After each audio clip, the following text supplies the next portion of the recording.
The diplomatic vessel Horizon's Edge moved through the darkness of space like a silver needle, threading through black fabric. Inside the ship, Ambassador Daniel Cooper stood before a large window and watched the distant stars with quiet anticipation. He had waited his entire career for this moment. Earth was finally going to be welcomed into the Galactic Council, after decades of observation and limited contact with alien civilizations. His uniform was pressed perfectly and his speech was memorized down to every pause and gesture. Behind him, his aide Sophie Morgan checked their documents one final time and made sure every detail was correct. She was nervous but tried not to show it. This was the most important diplomatic mission in human history, and they both knew it. The council station appeared ahead of them like a massive wheel spinning slowly in the void. It was enormous and ancient and built by species that had been traveling between stars for thousands of years, before humans had even invented writing. Daniel felt a mixture of awe and pride as their ship was guided into the docking bay by automated systems. Soon he would stand before representatives of 47 different alien species and speak for all of humanity. He would present Earth's achievements and promise that humans would be good members of the galactic community. He believed every word he was going to say. The council chamber was nothing like Daniel had imagined. He had seen pictures and videos, but being there in person was overwhelming. The room was circular and vast, with seating arranged in rising tiers that went up so high the ceiling disappeared into shadows. Each section held a different species, and some of them looked almost human, while others were so strange that Daniel had trouble understanding what he was seeing. There were beings made of crystal that pulsed with inner light. There were creatures that floated in tanks of purple liquid. There were things with too many limbs and things with no limbs at all. At the center of it all was the eldest, a towering figure named Vexthor, whose body seemed to be made of living diamond. Daniel walked to the central platform where speakers were supposed to stand. His footsteps echoed in the huge space. Sophie watched from a viewing area reserved for aides and support staff. She smiled at him encouragingly, but he could see the tension in her eyes. Something felt wrong. The chamber was too quiet and the alien delegates were staring at him with what looked like hostility. Daniel told himself he was imagining things. He cleared his throat and began his prepared speech about humanity's desire for peace and cooperation. Vexthor interrupted him before he finished his third sentence. The eldest's voice came through Daniel's neural translator as a deep rumbling sound that made his bones vibrate. The words were clear and cold. Humanity was being charged with war crimes. Evidence would be presented immediately. Daniel stood frozen in confusion as holographic displays lit up all around the chamber. They showed human ships attacking alien vessels. They showed explosions and death and destruction. The footage claimed to be from 15 years ago during first contact with a species called the Zephrani. Daniel knew immediately that something was terribly wrong. He had studied every first contact mission in human history. The Zephrani encounter had been peaceful. There had been some tension and misunderstandings, but no violence. He tried to speak and explain that this evidence was false, but his voice was drowned out by Vexthor's proclamations.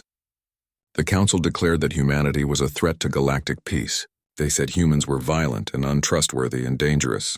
They said Earth would be quarantined until the species could be properly educated or eliminated if education failed. Then Vexthor said something that made Daniel's blood turn to ice. According to ancient council law, when a species was condemned, their representative must share their fate. It was meant to ensure that messengers took their duties seriously. It was meant to prevent misunderstandings and false testimony. But it also meant that Daniel Cooper was about to die for crimes his species did not commit. Sophie screamed from the viewing area, but security fields activated around her before she could move. Daniel looked up at the tiers of alien delegates and saw no mercy in their strange eyes. Some looked satisfied. Some looked indifferent. None looked sympathetic. He wanted to argue and fight and demand justice, but energy restraints locked around his arms and legs before he could take a single step. The restraints lifted him into the air and held him suspended above the platform like an insect pinned to a board. Vexthor spoke again, and this time his words were formal and ritualistic. He declared Daniel Cooper guilty by association and sentenced him to immediate execution. The sentence would be broadcast across all council networks as a warning to other species. Daniel heard Sophie screaming his name, but the sound seemed to come from very far away. He thought about Earth and his wife and his 2 daughters. He thought about how they would learn he died. He thought about how humanity would react to this injustice. The execution was quick. Energy beams converged on Daniel from multiple points in the chamber, and for a moment he felt incredible heat and pain. Then he felt nothing at all. His body disintegrated into atoms and scattered across the council chamber floor as dust. The alien delegates watched without emotion. Some took notes. The execution was recorded from multiple angles and immediately transmitted across the Galactic Network for all civilized species to see. Sophie Morgan watched the man she had worked with for 5 years die in front of her. She watched and something inside her broke. The security fields around the viewing area were strong, but the guards had not confiscated her personal communicator. They had not thought a human aid was dangerous. That was their mistake. Sophie's hands shook as she activated an emergency encryption protocol and began recording a message to Earth. She spoke quickly and clearly, even though tears were streaming down her face. She told them what happened. She told them about the false evidence and the execution. She ended with 3 words that she knew would change everything. Protocol Omega, she said, and then added, God forgive us. Guards were already moving toward her when she finished the transmission.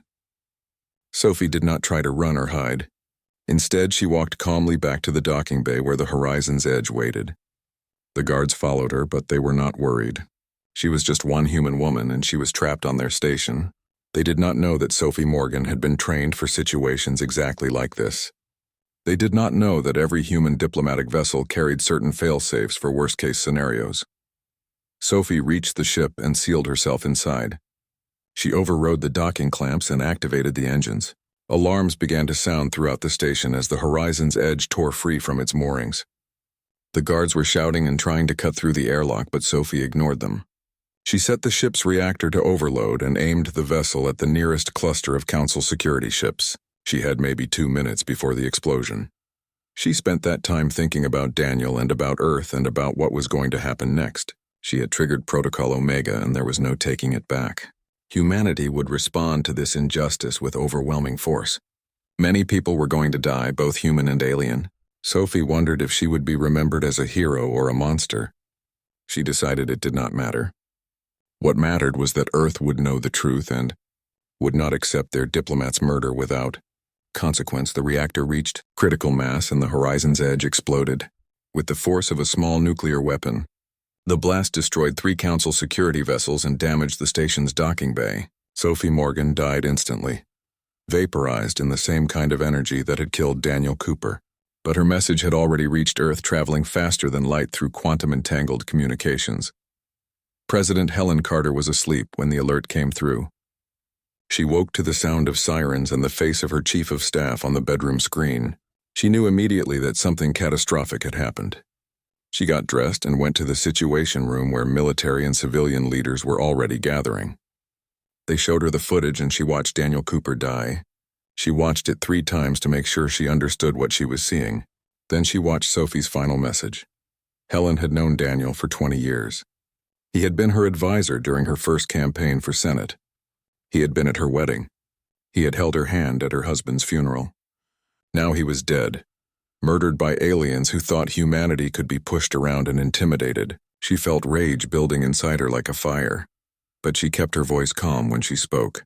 She asked her military advisors how long until Protocol Omega reached the point of no return. 6 hours, they told her. The protocol was automatic once triggered, but there was a 6-hour window to abort if necessary. Helen looked at the faces around the table and saw her own anger reflected back at her. She made calls to other world leaders and found the same sentiment everywhere. Humanity would not bow to this injustice. They would not beg for mercy from a council that had shown none. Helen spent the next 5 hours trying to contact the Galactic Council through every diplomatic channel available. Deep beneath the Rocky Mountains, in a facility that did not exist on any official map, alarms began to sound. The noise was deafening and red lights flashed along corridors that had been quiet for 15 years. General Marcus Flynn was in his office reviewing supply reports when the alarm started. He dropped his coffee mug and it shattered on the floor, but he did not notice. He was already running toward the control center with his heart pounding in his chest. He had prayed this day would never come, but he had also prepared for it every single day since the project began. The facility was called Site Omega and only 5 people in the entire world knew what it really contained. Marcus had been its commander for 12 years, and the weight of that responsibility had aged him faster than any war. He reached the control center and saw his staff already at their stations. Their faces were pale and their hands moved quickly across holographic displays. The automated countdown had begun the moment Sophie Morgan transmitted her final message. Protocol Omega was active, and the machine they had built was waking up after years of sleep. Dr. Lisa Yang arrived 3 minutes after Marcus. She looked like she had not slept in days, even though the crisis had only started hours ago. Lisa was the lead scientist who had designed the weapon system, and she had argued against building it from the very beginning. She had written papers and given presentations explaining why this kind of technology was too dangerous to exist, but her arguments had been overruled by people who believed humanity needed an insurance policy against alien threats. So Lisa had done her job and built the most terrifying weapon in human history. Now it was about to be used, and she felt sick to her stomach. The weapon was called the Cascade, and it was brilliantly simple in concept, but hideously complex in execution. Over the past 15 years, human ships had made contact with 47 different alien species. Trade missions and diplomatic vessels and exploration craft had traveled to hundreds of alien worlds and stations.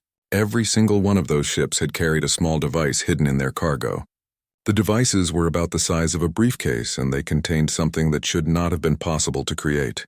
Each one held a miniature black hole suspended in a perfect electromagnetic prison. Lisa had discovered the theory accidentally while researching quantum containment fields. She had realized that it was possible to create and contain a microscopic singularity if you had enough power and precision. The black hole would be tiny and stable as long as the containment field remained active. But if the field ever failed, the singularity would be free to interact with normal matter. It would fall toward the nearest source of gravity and begin to feed. If that nearest source happened to be a star, the results would be catastrophic. Marcus pulled up a tactical display that showed the locations of all 43 active Cascade devices. They were scattered across council space like hidden mines waiting to explode. Some were on trading stations where human merchants had done business. Some were in embassy buildings on alien worlds. Some were aboard derelict ships that had been abandoned in strategic locations. The Council had no idea these devices existed. They had scanned human vessels countless times, but the Cascade units were shielded in ways that made them invisible to conventional sensors. The countdown showed 5 hours and 42 minutes remaining until full activation. Protocol Omega had a built-in delay that gave humanity one last chance to abort the sequence. It was meant to prevent accidents and allow time for diplomacy, but it also meant that for almost 6 hours, the fate of billions of alien lives rested in human hands. Marcus had the abort codes. He could stop this with a single command, but stopping it meant accepting the Council's ultimatum and condemning humanity to quarantine or extinction. Messages were flooding in from every diplomatic channel. Human ambassadors across the galaxy were screaming for information and begging for instructions. Colony governors were reporting Council warships approaching their systems. The few alien species that had remained neutral were trying to broker emergency talks. But the Council itself remained silent except for their ultimatum. All human vessels would be seized. All human colonies would be occupied. Earth would submit or be destroyed. Lisa stood at her station and watched the countdown tick down second by second. She had run simulations of what would happen when the Cascade activated. The numbers were burned into her memory. 43 devices would release their containment fields simultaneously. 43 microscopic black holes would fall into 43 different stars. The stars would not explode dramatically like in movies. Instead, they would collapse slowly over several hours as the singularities consumed them from within. Worlds orbiting those stars would freeze as their suns went dark. Billions of beings would die in the cold and darkness. Lisa had designed this, and she would carry that guilt for the rest of her life. Marcus made another attempt to contact the Council leadership. He used every emergency channel and every diplomatic code that existed. He offered to meet anywhere at any time to discuss alternatives. He promised that humanity would disable the Cascade if the Council would negotiate in good faith. His messages were received, but no response came back. The Council had made their decision, and they were not going to change it. They believed humanity was bluffing, or they believed the threat could be contained. They were wrong on both counts. At hour 4, President Helen Carter gave a speech that was broadcast across Earth. and transmitted to every human colony. She explained what the cascade was and what it would do. She did not apologize for building it, and she did not apologize for preparing to use it. She said that humanity had always known the galaxy might be hostile.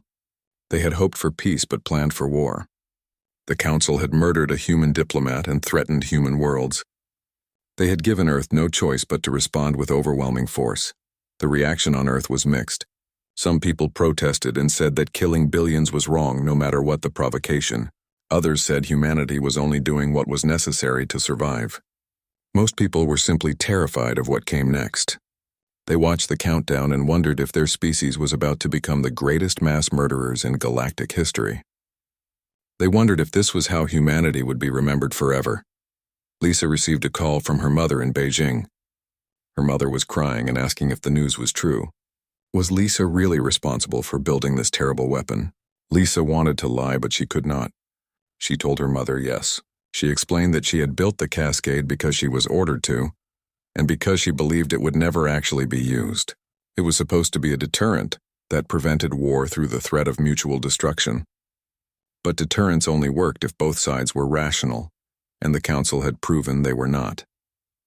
At hour 3, the first Council warships reached the human colony of New Seattle. The colony had 12,000 people living in biodomes on an ice moon. They were farmers and miners and teachers and children. The Council ships did not attempt to negotiate or accept surrender. They opened fire immediately and destroyed every dome in less than 10 minutes. 12,000 human civilians died in the vacuum and cold. Marcus watched the reports come in and felt his last hesitation disappear. The Council was already killing humans. The cascade was no longer a first strike. It was retaliation. More reports came in over the next hour. 3 more human colonies were attacked. The death toll climbed into the hundreds of thousands. Council propaganda broadcasts claimed that humanity had fired first, and that these colonies were military targets.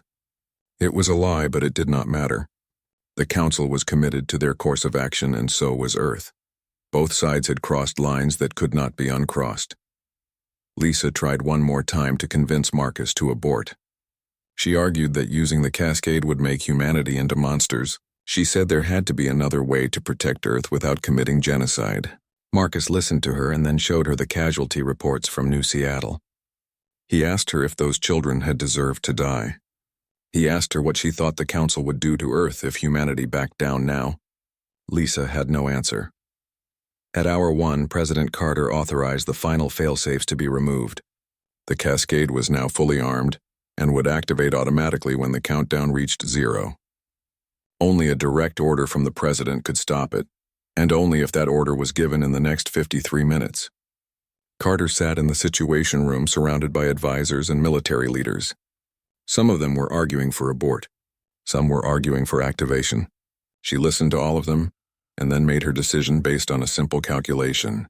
If humanity backed down, the Council would see them as weak and the attacks would continue.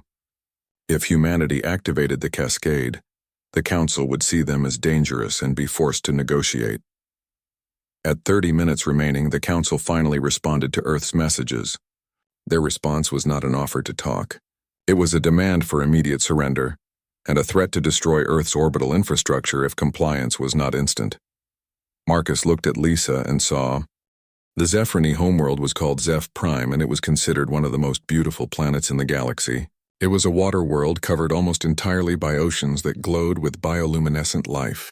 The Zephrony had built their cities to float on the surface, and each one was a work of art that blended technology with nature. Coral towers rose hundreds of meters into the sky and glowed in colors that humans had no names for. 2 billion Zephrony lived in peace and prosperity across their world. They had been members of the Galactic Council for 3,000 years, and they were proud of their civilization. When the vote came to condemn humanity, every single Zephrony representative had voted yes without hesitation. The cascade device hidden in the abandoned human trade mission activated at exactly 0 hour. For 15 years it had sat in a storage warehouse gathering dust while the Zephrony ignored it. They had scanned it when it first arrived, but their technology could not penetrate the shielding. They had decided it was probably some kind of primitive computer equipment and forgotten about it.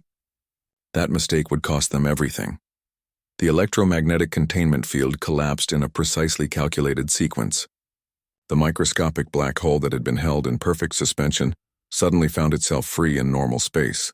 For 3 seconds, nothing visible happened. The singularity was so small that it would have fit on the head of a pin with room to spare. But size was not what mattered. What mattered was gravity and hunger and the laws of physics that governed how black holes behaved. The singularity began to fall. It fell down through the warehouse floor and through the floating platform that held the building. It fell through the ocean below and through the water and through the rocky crust of the planet. It fell faster and faster as Zeph Prime's gravity pulled it toward the center of the world. But the planet's core was not its final destination. The real target was much larger and much hotter, and hanging in space 150 million kilometers away. Zeph Prime's sun was a yellow star that had burned steadily for 4 billion years. It was the kind of star that gave life and warmth to worlds lucky enough to orbit in its habitable zone. The Zephrani had worshipped it as a god before they developed science. Now they understood it was just a massive ball of hydrogen, fusing into helium and releasing energy, but they still loved it and depended on it for everything. Without their sun, Zeph Prime would be a frozen rock drifting in darkness. The black hole reached the planet's core and passed through it like it was not even there. It shot out the other side and into space, pulled by the enormous gravity well of the sun. The journey took only minutes at the speed the singularity was traveling. When it hit the sun's outer layers, it punched through them without slowing down. The stellar matter was dense, but the black hole was denser. It fell through the convection zone and through the radiation zone and finally into the core where temperatures reached 15 million degrees and hydrogen atoms fused. Under impossible pressure, that was where the black hole stopped falling and started feeding. The singularity began pulling stellar matter into itself at an accelerating rate. At first, the effect was too small to notice. The sun kept burning as it always had, but inside the core, a process had begun that could not be stopped. The black hole was eating the star from the inside out and growing stronger with every atom it consumed. 6 hours after the cascade activated, the Zephrani astronomers noticed something wrong. The sun's output had decreased by 0.01%. It was barely measurable, but it was there. They ran diagnostics on their instruments thinking there must be an error. There was no error. Another hour passed and the decrease was 0.05%. The astronomers sent urgent messages to the council and to their own government. Something was happening to their sun, and they did not understand what. By hour 10, the decrease was 1%, and people on Zeph Prime could see the difference with their own eyes. The sky seemed slightly dimmer. The oceans were not glowing as brightly as they should. Scientists scrambled to understand what was happening while politicians tried to prevent panic. Evacuation plans were discussed, but there was nowhere to evacuate to. The nearest habitable world was 20 light-years away, and the Zephrani did not have enough ships to move 2 billion people even if they had years to prepare. The sun continued to dim. Hour by hour, the light faded as the black hole in its core consumed more and more matter. The fusion reactions that had powered the star for billions of years were being disrupted. The delicate balance between gravity trying to crush the star and radiation pressure trying to blow it apart was failing. Gravity was winning because the black hole was adding its own pull to the equation. By day 2, the sun was noticeably darker, and the temperature on Zeph Prime had dropped 5 degrees. The Zephrani were a water-dwelling species, and they were sensitive to temperature changes. People started getting sick. The bioluminescent coral that made their cities beautiful began to die.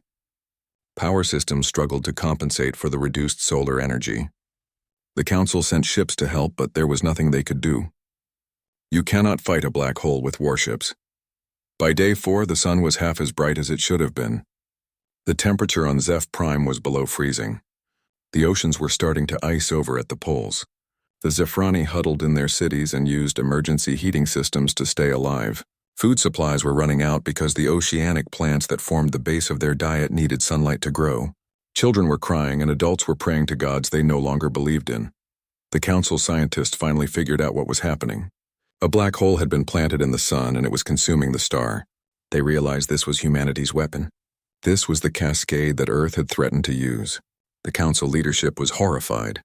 They had not believed humans were capable of such destruction. They had thought it was a bluff or an exaggeration. Now 43 of their member species were watching their suns die, and there was nothing anyone could do to stop it. By day 6, the sun of Zeph Prime was barely glowing. It looked like a dim red coal in the sky instead of the brilliant yellow star it had been. The temperature had dropped to -50 degrees. The oceans were completely frozen. The Zafrani cities had gone dark as power systems failed. 2 billion people were dying slowly in the cold and darkness. Some froze to death in their homes. Some suffocated when life support systems failed. Some chose to end their own lives rather than wait for the cold to take them. The Council broadcast the images from Zeph Prime across the entire galaxy. They wanted every species to see what humanity had done. They wanted to turn the whole galaxy against Earth. The footage showed frozen cities and dead Zafrani floating in the ice. It showed children who had died in their parents' arms. It showed a civilization that had existed for thousands of years being wiped out in less than a week. The Council called it genocide. They called it the worst atrocity in galactic history. They demanded that every species join them in destroying humanity before humans could kill again. But Zeph Prime was not the only world dying. Across Council space, 42 other stars were collapsing. Every species that had voted to condemn humanity was losing their homeworld or a major colony. The Kryn hegemony watched their industrial heartworld freeze. The Viridian Assembly saw their most populous colony go dark. The Turthos Collective lost their capital world and 3 billion citizens. Species that had existed for tens of thousands of years were being crippled in a single coordinated strike. The death toll climbed into the hundreds of billions. Entire civilizations were being erased from existence. The Council tried to evacuate who they could, but it was impossible.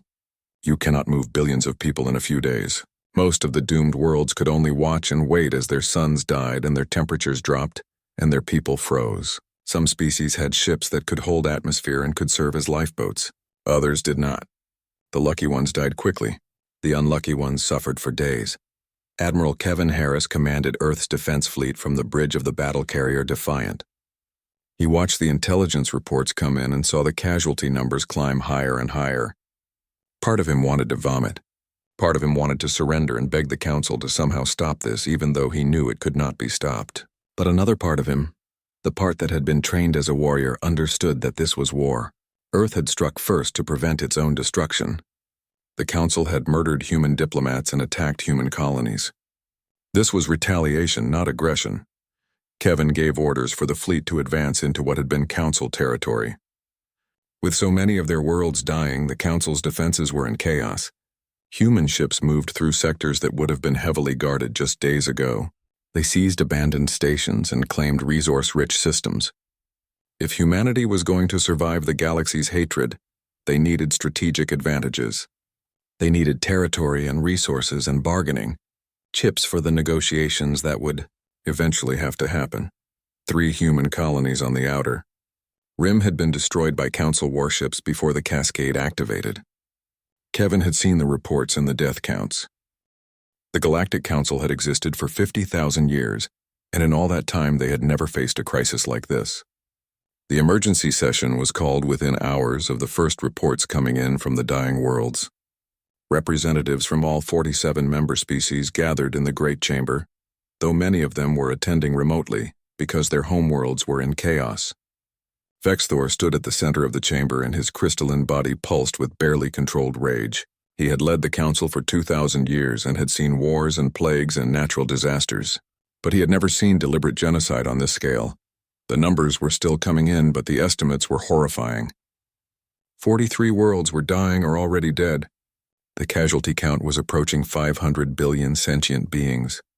Entire civilizations that had existed for thousands of years were gone. Species that had contributed art and science and philosophy to the galactic community had been wiped out overnight, and the beings responsible were still out there with their warships advancing through the chaos they had created. Vexthor called for order as the chamber filled with shouting and accusations. Some species were demanding immediate retaliation against Earth. Others were calling for a complete extermination of humanity before they could kill again. A few voices urged caution and suggested that perhaps the Council had underestimated the humans. Those voices were shouted down by those who had lost their homeworlds. The grief and rage in the chamber was so thick it felt like a physical presence. Fleet Commander Zarthax of the Kryn hegemony stepped forward to present his plan. The Kryn were a warrior species with scales like armor and eyes like burning coals. Zarthax had lost his own homeworld to the cascade and his family had died in the freezing darkness. He wanted revenge, and he wanted it immediately. His plan was simple and brutal. Assemble every available warship from the surviving council members and jump directly to Earth's solar system. Overwhelm any defenses and render the planet uninhabitable. Make an example of humanity that would terrify any other species that might consider defying the council. Before anyone could vote on the proposal, Intelligence Director Norshiva interrupted. The Viridians were a cautious species known for their analytical minds and careful planning. Norshiva had been working around the clock since the Cascade activation, and she had discovered something that changed everything. Human vessels had been detected near 17 major council shipyards and industrial centers. Each vessel showed the same quantum signature that the Cascade devices had emitted. The humans had more weapons, and they were positioned to do even more damage. The chamber fell silent as Norshiva explained what this meant. Earth had not used all their weapons. They had held some back as insurance. If the Council attacked Earth directly, those remaining Cascade devices would activate, and the Council would lose its ability to build ships and wage war. The humans had essentially taken hostages, but instead of people, they had taken entire star systems. One wrong move and the Council's industrial capacity would be destroyed. Zarthax argued that this was a bluff. He said humans were clearly monsters who had already committed the worst atrocity in galactic history. They would not hesitate to use their remaining weapons regardless of what the Council did. He said the only way to deal with humans was to destroy them before they could kill again. But Norshiva presented data showing that the humans had been very precise in their targeting. Every world that died had belonged to a species that voted to condemn humanity. The neutral species and those who had abstained from the vote were untouched. This suggested the humans were capable of restraint and strategic thinking. Vexthor listened to both arguments and made a decision that went against every instinct in his ancient body. The Council would not attack Earth directly. Instead, they would maintain their blockade of human space and attempt to negotiate from a position of strength. It was humiliating to negotiate with murderers, but it was better than losing more worlds. The Council had already been crippled by the loss of 43 major worlds. They could not afford to lose 17 more, especially not their industrial centers. While the Council debated, Captain Ryan Clark was leading a dangerous mission deep in enemy territory. He commanded the stealth corvette Shadowrunner with a crew of 20 volunteers who all knew they probably would not be coming home. Their orders were to infiltrate Council space and rescue any surviving human civilians from the quarantine zones. They were also supposed to gather intelligence on Council fleet movements and capabilities. It was a suicide mission dressed up as a rescue operation. Ryan had been a transport pilot before the war started. He had flown cargo between Earth and the outer colonies and spent his days worrying about shipping schedules and fuel costs. Now he was a military captain responsible for 20 lives and operating behind enemy lines. The transformation had happened so fast that he sometimes felt like he was living someone else's life. But his crew trusted him, and he would not let them down. They found the human colony of New Seattle first.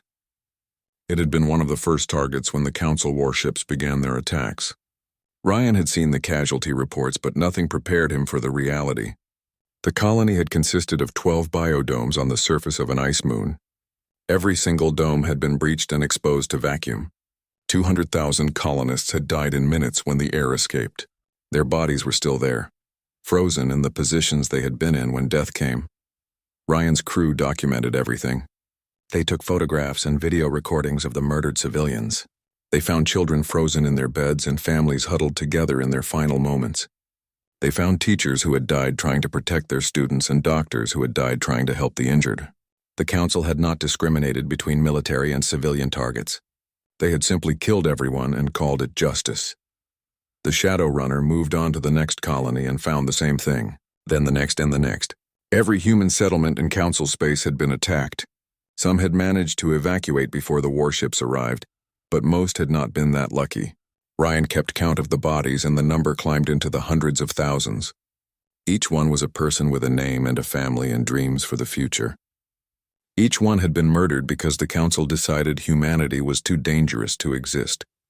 Ryan's communications officer picked up a distress signal from a mining station orbiting a gas giant. The station was supposed to be abandoned, but someone was still alive and calling for help. Ryan knew it could be a trap, but he also knew he could not leave survivors behind.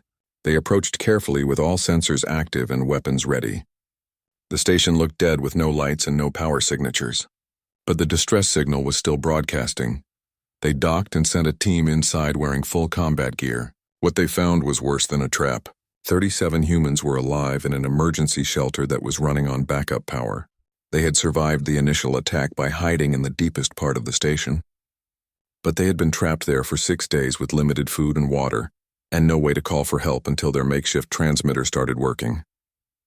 They were mostly children and elderly people who had not made it to the evacuation ships in time. Ryan's crew got them aboard the Shadow Runner and provided medical care. Many of them were dehydrated and suffering from exposure to cold. Some had injuries from the attack that had not been properly treated.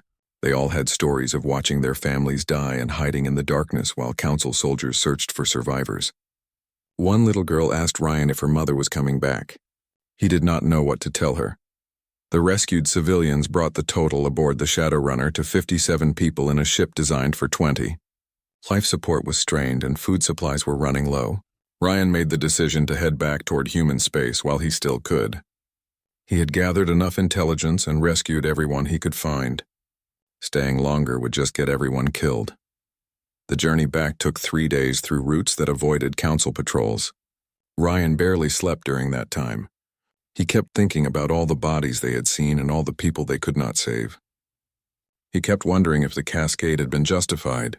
500 billion aliens were dead because of human weapons, but hundreds of thousands of humans were dead because the Council attacked first. Who was really responsible for all this death? When the Shadow Runner finally crossed into human-controlled space, Ryan was greeted as a hero. His mission had rescued 147 civilians from certain death. That was 147 people who would have died if he had not been willing to risk everything. But Ryan did not feel like a hero. He felt like a survivor of something terrible that should never have happened. Admiral Kevin Harris reviewed Ryan's report and the intelligence he had gathered. The data showed that the Council fleet was in disarray. With so many worlds dying, ships were being pulled away from offensive operations to help with evacuations and emergency relief. Kevin ordered the fleet to advance deeper. The negotiations took place on a neutral station in unclaimed space, far from both Earth and Council territory. Neither side trusted the other enough to meet on their home ground. The station was old and had once been a trading post before being abandoned decades ago. Now it was hastily repaired and guarded by ships from the few species that had remained neutral during the conflict. The atmosphere was tense and everyone knew that one wrong word could restart the war. Admiral Kevin Harris represented Earth's military interests. He arrived in full dress uniform with a security detail of 20 Marines. He had spent the past 3 months commanding the fleet as they secured territory and defended human colonies from Council raids. He was tired and angry, and carrying the weight of decisions that had cost lives on both sides, but he also understood that fighting could not continue forever. Eventually, someone had to be willing to talk. Ambassador Claire Foster represented Earth's diplomatic corps. She had been Daniel Cooper's mentor 20 years ago when he was just starting his career. She had trained him and watched him grow into one of humanity's finest diplomats.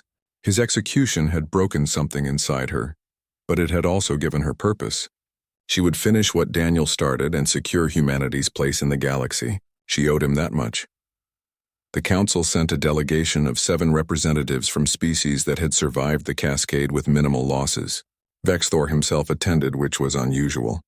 The eldest rarely left the main Council station, but this negotiation was too important to delegate. He looked at the human delegates with eyes that had witnessed 50,000 years of galactic history. He had seen species rise and fall. He had seen wars and plagues and natural disasters, but he had never seen anything quite like humanity. The first week of negotiations was brutal. The Council demanded the immediate deactivation of all remaining Cascade devices and the surrender of the technology so it could never be used again. Earth refused unless the Council agreed to grant humanity full membership with all rights and protections. The Council said they could not reward mass murder with membership. Earth said they had only defended themselves against an unjust execution and unprovoked attacks on their colonies. Both sides had evidence and arguments and neither would back down. The second week focused on assigning blame for the original incident that started everything. The Council presented their evidence showing human ships attacking Zephrani vessels 15 years ago. Earth's intelligence teams had spent months analyzing that evidence and found proof it had been fabricated. The timestamps were wrong, and the ship identification codes did not match any human vessels that existed at the time. Someone had created false evidence to frame humanity. Claire pushed hard on this point. She demanded a full investigation into who had manufactured the evidence and why. The council was reluctant at first, but eventually agreed when presented with undeniable proof of the forgery. What they discovered shocked everyone.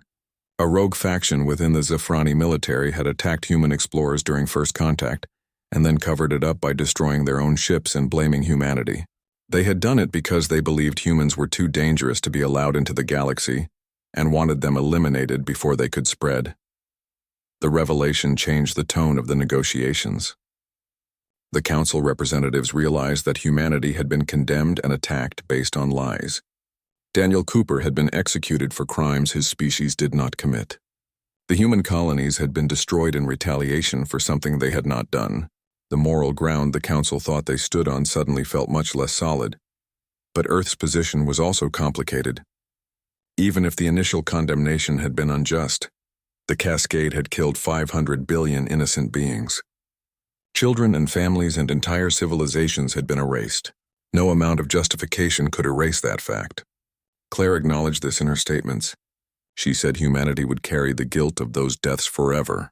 But she also said that the council bore responsibility for attacking first and for refusing to listen when Earth tried to explain.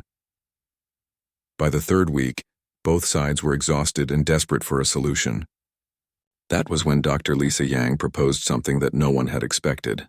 She volunteered to lead a joint human and council research team that would develop defenses against Cascade-type weapons. The technology would be shared freely with all species so that no one could ever use this kind of weapon again. In exchange, humanity would receive provisional membership in the council, and new protocols would be established to protect diplomats and prevent future misunderstandings. The proposal was radical, but it made sense. Lisa had designed the Cascade and understood it better than anyone. If anyone could figure out how to defend against it, she could. The council representatives debated among themselves for 2 days before agreeing. They would grant humanity provisional membership for a trial period of 10 years. During that time, Lisa's research team would work to develop countermeasures. The remaining Cascade devices would stay active, but would be placed under joint human and council custody. Neither side could activate them without the other's agreement. There were other terms to negotiate. Earth demanded reparations for the destroyed colonies and the murdered civilians. The council agreed to provide resources and technology to help rebuild. Humanity agreed to assist with relief efforts for the worlds affected by the Cascade. Human engineers and doctors would work alongside council personnel to help survivors and rebuild infrastructure where possible. The Treaty of Terra was signed 4 months after Daniel Cooper's execution. The signing ceremony was broadcast across the galaxy and watched by trillions of beings. Some saw it as a triumph of diplomacy over destruction. Others saw it as a betrayal of the billions who had died. The truth was probably somewhere in between. Both sides had committed terrible acts, and both sides had to find a way to move forward. Admiral Kevin Harris attended the signing, but he did not smile. He had commanded ships in combat and watched people die on his orders. The treaty meant his fleet would not have to fight anymore, but it did not erase the memories. He would carry those with him forever. After the ceremony, he submitted his resignation and returned to Earth. He had done his duty, but he could not continue to serve in a military that had been part of such destruction. Captain Ryan Clark also attended as a representative of those who had risked everything to save human civilians. He stood with the 147 people his crew had rescued and watched as the treaty was signed. Some of them were crying with relief that the war was finally over. Others stared at the council representatives with hate in their eyes. Ryan understood both reactions. He felt them himself. The war had made survivors out of all of them, but it had also left scars that would never fully heal. Ryan was offered a promotion and a command position in the new Integrated Defense Force. He turned it down. Instead, he took a small ship and a few crew members and started a private rescue and recovery operation. There were still human outposts scattered across the galaxy, and some of them needed help. Ryan spent the next 5 years tracking them down and bringing people home. It was his way of making sense of everything that had happened. Dr. Lisa Yang threw herself into her work with an intensity that worried everyone around her. She led a team of 50 scientists from a dozen different species.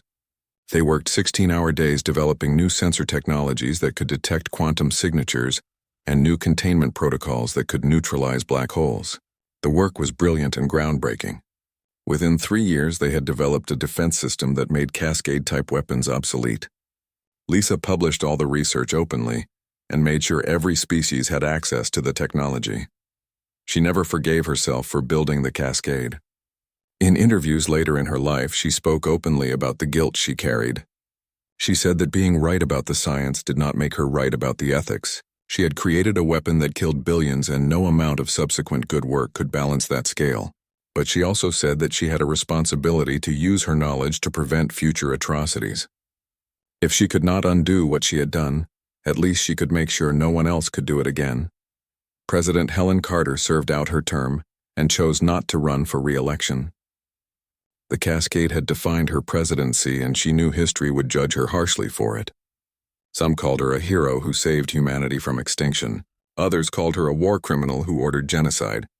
She accepted both labels because both were true in their own way. In her final address as president, she said that the lesson of the Cascade was simple. Power without restraint led to destruction, and justice without mercy led to atrocity. Humanity had learned both lessons the hard way. 50 years after the Treaty of Terra, humanity was fully integrated into galactic society. Human colonies thrived on hundreds of worlds. Human scientists worked alongside aliens to push the boundaries of knowledge. Human artists and musicians and writers contributed to the rich tapestry of galactic culture. Earth was respected and sometimes feared, but no longer isolated. The dream that Daniel Cooper had carried to the Council Station had finally come true, though not in the way anyone had imagined.